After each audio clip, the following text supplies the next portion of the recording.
morning, students. Today's lecture related to the chapter French Revolution of topic second, the breaking of the revolution. Okay, इससे first lecture में हमने discuss किया था कि why Louis XVI increases taxes.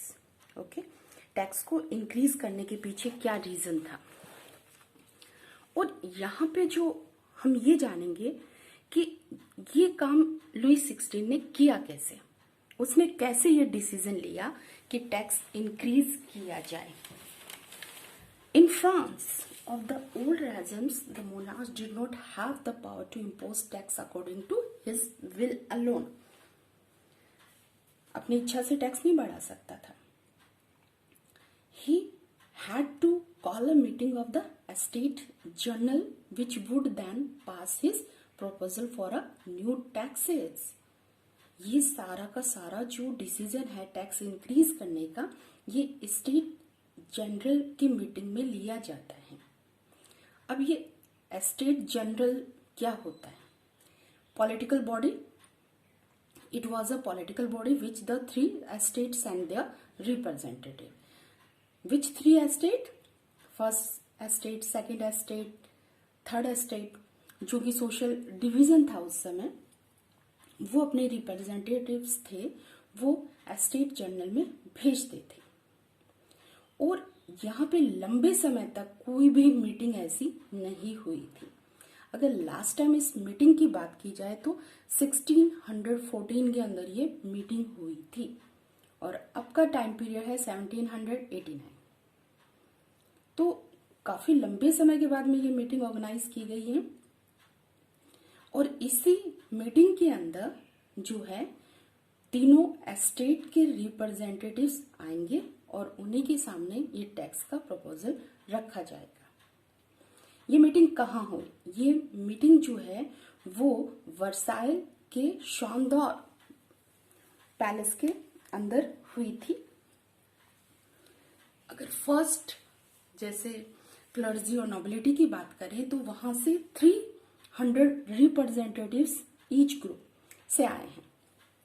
It means total 600 हो गए, who were seated in row facing each other on 2 sides, और एक दूसरे के सामने आके वो बैठ गए थे. एंड द 16 हम नेक्स्ट जो है वो है 600 member of the third state, जो उनके पीछे जाके खड़े हुए थे. इट मीन्स उनको बैठने के लिए नहीं बोला गया था, वो खड़े थे वहां. अब थर्ड स्टेट में भी सारे के सारे यहाँ पे नहीं गए, सिर्फ एजुकेटेड पर्सन और वो जो थोड़े बहुत पैसे वाले थे यहाँ पे वो पर्सन थे एज अ रिप्रेजेंटेटिव्स वहां पे गए थे. पीजेंट, आर्टिशियंस और वुमेन को बिल्कुल भी डिनाई कर दिया गया था टू एंट्री. लेकिन उन्होंने अपनी जो डिमांड है, अपनी जो इच्छा है, उनको उन्होंने 40,000 लेटर पर मतलब टोटल लेटर थे इतने, जिनके ऊपर उन्होंने अपने डिमांड्स को लिखा था और अंदर भिजवा दिया था. अब यहाँ पे ये टोटल 1 मार्क के क्वेश्चन यहाँ से आते हैं कि how many members came from the first estate, second estate, third estate. Okay, और ये जो स्टेट जनरल की मीटिंग थी वो कब ऑर्गेनाइज की गई थी? तो ऑन 5 मई 1789 के अंदर. और कहाँ ऑर्गेनाइज की थी? तो वर्साइल के पैलेस में इसको ऑर्गेनाइज किया गया था. अब वोटिंग सिस्टम बताते हैं इसका. यहाँ पे वोटिंग सिस्टम के तहत ये सारा काम किया जाता है. तो वोटिंग सिस्टम में स्टेट जनरल जब पास्ट का सिस्टम बताएं तो पास्ट में जो भी प्रिंसिपल है उसके अकॉर्डिंग ये था कि each state had a 1 vote. 1 vote का राइट था उनको. It means each and every member not take the decision, not cast the vote. In third para, fourth para है, थर्ड पैरा में हमने आपको एक्सप्लेन किया था कि स्टेट जनरल की मीटिंग में हुआ क्या. ओके, अब मीटिंग से निराश थर्ड स्टेट के जो मेंबर हैं उन्होंने डिक्लेयर कर दिया कि अब फ्रेंच नेशन से रिगार्डिंग जो भी कुछ होगा उन सबको जो है करने वाले सिर्फ और सिर्फ थर्ड स्टेट के मेंबर होंगे, representatives of the third state. यहाँ पे मीटिंग 5 मई 1789 को हुआ है और 20 जून को they assembled in the hall of an indoor tennis court in the ground of Versailles. Okay, तो वो वहां पर कुछ इंपॉर्टेंट डिसीजन लेने के लिए इकट्ठा होते हैं। देखिए क्या डिसीजन लेते हैं। They declare themself A national assembly, अपने आप को वो नेशनल असेंबली अपनी खुद की जो पार्टी है वो डिक्लेयर कर देते हैं। और साथ ही हम बोल सकते हैं कि उन्होंने बहुत ही बड़ा डिसीजन लिया है कि नेशनल असेंबली में तो वो बना चुके हैं, लेकिन they have drafted a constitution for France that would limit the power of the monarch. Monarch राजा के पावर को वो कंट्रोल करेंगे, उसके ऊपर लिमिट लेके आएंगे थ्रू द कॉन्स्टिट्यूशन। अब कॉन्स्टिट्यूशन वो बनाएंगे और ये कॉन्स्टिट्यूशन जो है राजा की जो पावर है उसके ऊपर कंट्रोल करेगा। तो यहाँ पे थर्ड स्टेट के जो भी मेंबर है, जो भी नेशनल असेंबली है, उनको जो पर्सन जो लीड कर रहा है वो है मिराबियो एंड आबे सीए। अब मिराबियो और जो आबे सीए है वो कोई मिडिल क्लास से या फिर हम थर्ड स्टेट से बिलोंग नहीं करता। मिराबियो जो एक नोबल फैमिली में उसका जन्म हुआ था और वो बिलीव करता था कि ये जो प्रिविलेजेस जो बाय बर्थ दिए जा रहे हैं उनको खत्म कर देना चाहिए। और बहुत ही अच्छा स्पीकर था वो। और उन्होंने जो वर्साइल के पैलेस में जो वर्साइल के जो टेनिस गार्डन जो है वहाँ ग्राउंड जो है वहाँ पर जो असेंबली जो थर्ड स्टेट के मेंबर इलेक्ट हुए थे उनको बहुत ही यहाँ पे शानदार बहुत ही पावरफुल जो स्पीच है वो उनको वहाँ पे वो डिलीवर करता है। आबेसियस की बात करें तो वो प्रिस्ट था, एक पादरी था, चर्च से बिलोंग करता था और वो बहुत ही अच्छा राइटर था। उसने what is the third state नाम से एक बहुत ही पावरफुल पैम्पलेट लिखा था। तो यहाँ पे आबूसिए और मीराबियो का इंट्रोडक्शन दिया गया है। 1 मार्क रिगार्डिंग इनको पूछ लिया जाता है as a person.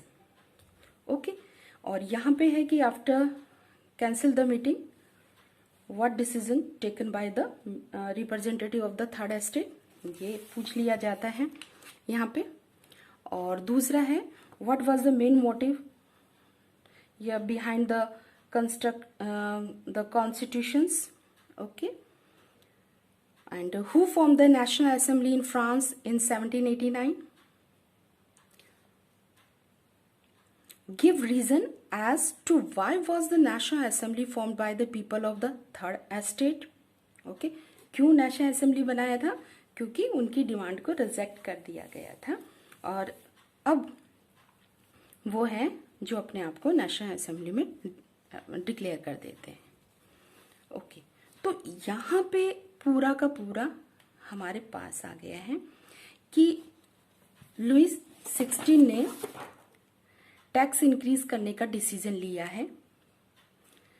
Tax increase करने के लिए उसने एस्टेट जनरल की मीटिंग बुलाई है और मीटिंग में जो तीनों एस्टेट्स जो हैं उनके मेंबर पार्टिसिपेट करते हैं।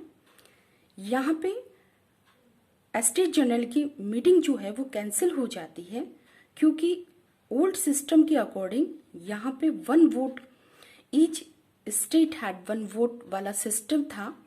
उसको थर्ड स्टेट के जो रिप्रेजेंटेटिव्स हैं वो एक्सेप्ट नहीं करते और इस टाइम वो डेमोक्रेटिक प्रिंसिपल्स की जो है वो डिमांड करते। मीटिंग कैंसिल हो जाती है और ये लोग जो है अपने आप को नेशनल असेंबली में बनाते हैं और उसको नेशनल, अपने को नेशनल असेंबली डिक्लेयर कर देते हैं। और उन लोगों को एज अ लीडर लीड करने वाले जो हैं वो है मिराबियो एंड आबे सीएस। अब यहाँ पे नेशनल असेंबली, जहां वर्साइल के अंदर national assembly drafting a constitution, ये वर्साइल महल में जो है कॉन्स्टिट्यूशन जो ड्राफ्ट कर रही है, तो फ्रांस के अदर पार्ट में हम बोल सकते हैं टर्मोइल, तूफान जैसी कंडीशन वहां पे आ गई। अब कैसी है वो कंडीशन? विंटर की यहाँ पे एक घटना बताई गई है जिस समय बैड हार्वेस्ट होता है, और जिस बैड हार्वेस्ट के चलते शॉर्टेज ऑफ द फूड है, और shortage of food the price of bread रोज बढ़ जाती है।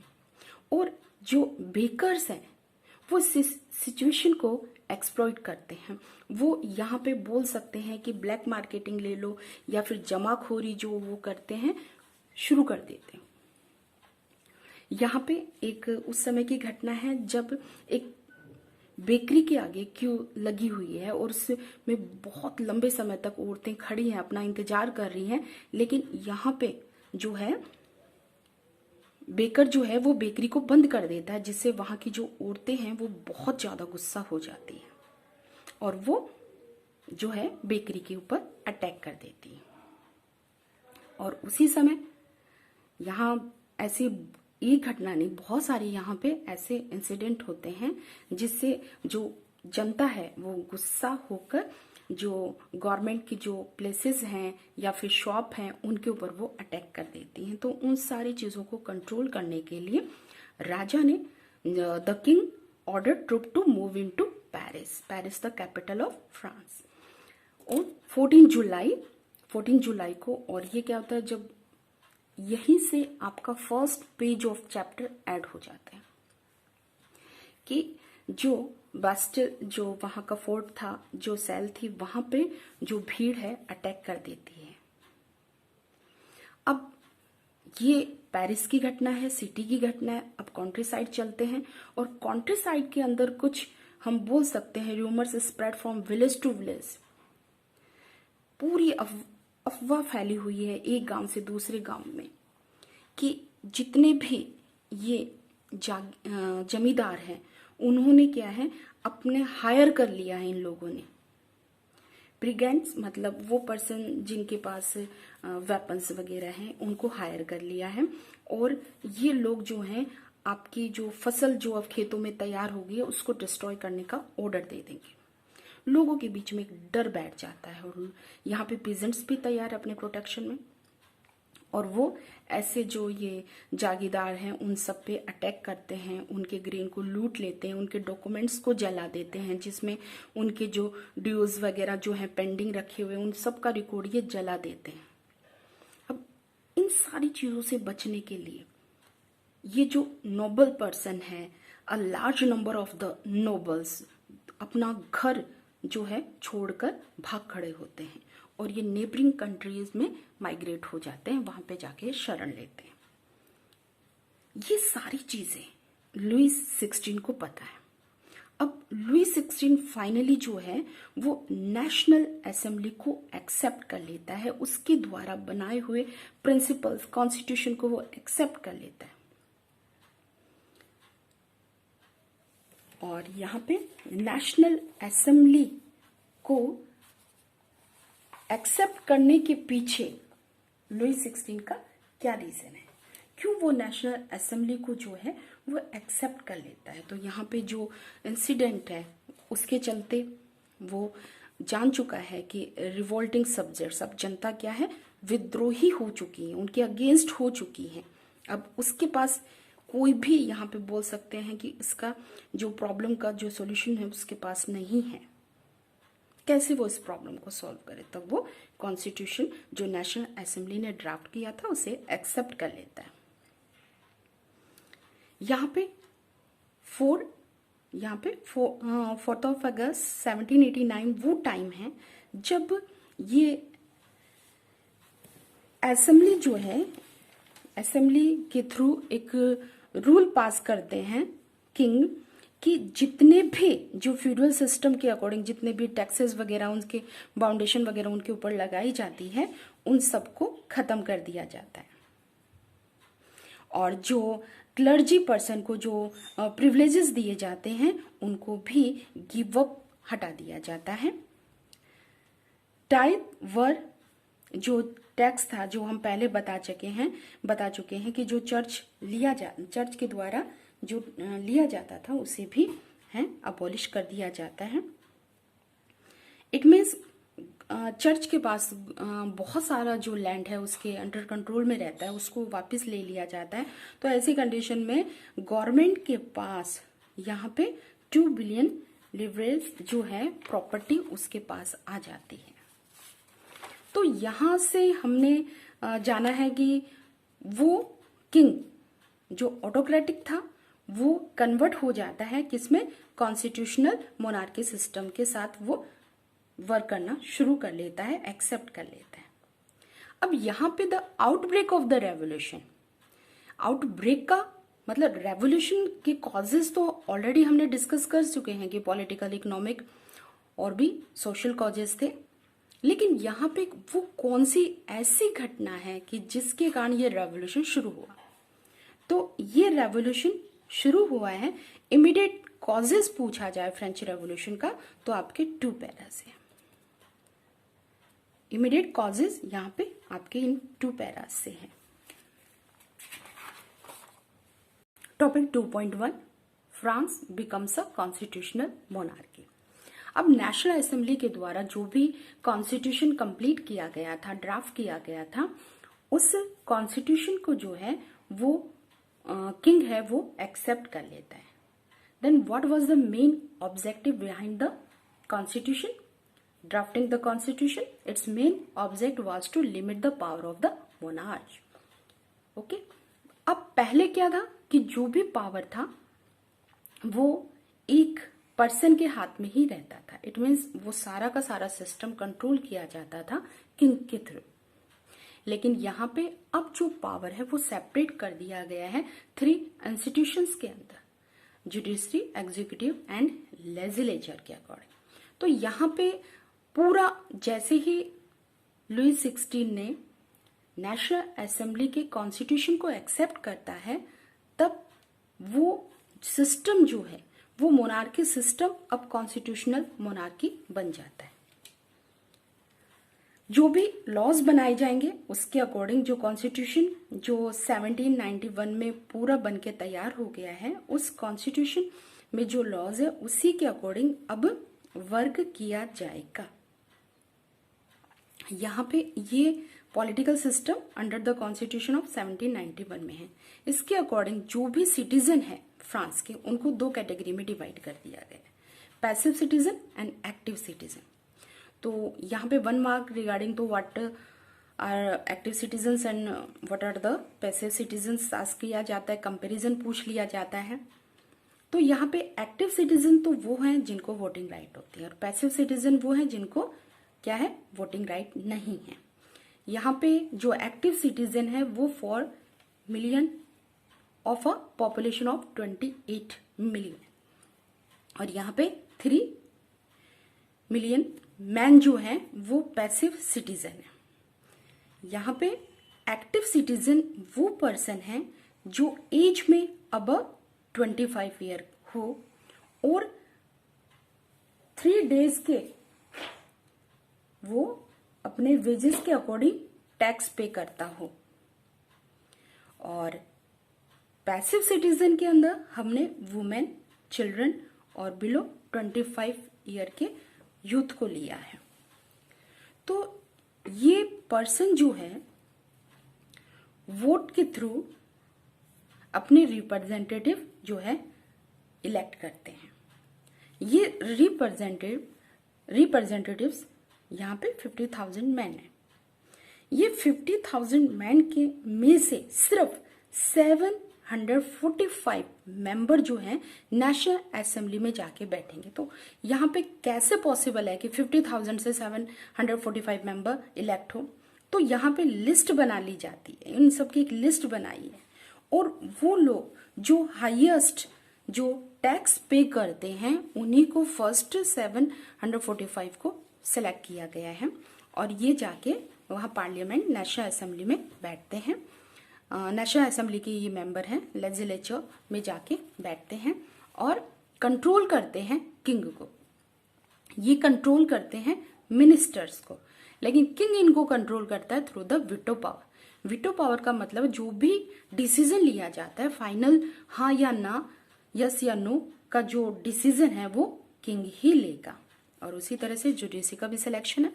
यहाँ पे जो कॉन्स्टिट्यूशन बनाया गया है वो कॉन्स्टिट्यूशन जो है एक डिक्लेरेशन के साथ शुरू होता है। ये declaration of the right of man and the citizen. यहाँ पे right to life, freedom of speech, freedom of opinion, equality before law was establish as a natural rights. It means ये राइट्स जो हैं जन्म से ही दे दिए जाएंगे, ओके और इनको कोई ले नहीं सकता and could not be taken away. It was the duty of the state to protect the each citizen's natural rights. Thank you.